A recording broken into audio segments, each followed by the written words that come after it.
High school भवन स्वीकृति की मांग को लेकर आज ग्राम डुमरपाली के विद्यार्थियों एवं पालकों ने नेशनल हाईवे 53 में डुमरपाली चौक के पास शहीद वीर नारायण सिंह के स्मारक स्थल के सामने जोरदार प्रदर्शन किया तथा शासन प्रशासन से तत्काल हाई स्कूल भवन की स्वीकृति देने की मांग की। विद्यार्थियों एवं पालकों के द्वारा लंबे समय से डुमरपाली में हाई स्कूल भवन की स्वीकृति देने की मांग की जा रही है, मगर अब तक स्वीकृति नहीं दी गई, जिससे नाराज विद्यार्थियों एवं पालकों ने आज डुमरपाली चौक के पास शहीद वीर नारायण सिंह के स्मारक स्थल के सामने एकत्र होकर प्रदर्शन किया तथा प्रशासन से तत्काल भवन स्वीकृति की मांग की गई। प्रदर्शन करीब 3 घंटे तक चला, जिसकी वजह से नेशनल हाईवे 53 में घंटों जाम लगा रहा। महासमुंद से राजेंद्र सिन्हा की रिपोर्ट।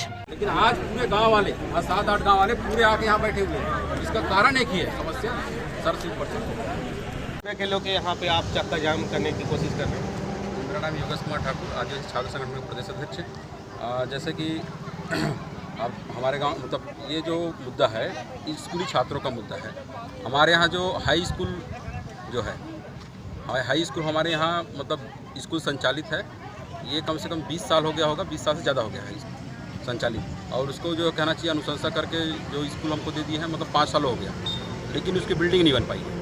तो हम लोग स्कूल के बिल्डिंग की मांग के लिए और जो हमारे यहाँ जो आदिवासी छात्रावास जो भवन है वो 30 सीटर है, तो हम उसको 100 सीटर करने की मांग को लेकर और जो हमारा आदिवासी एजेंडा है जो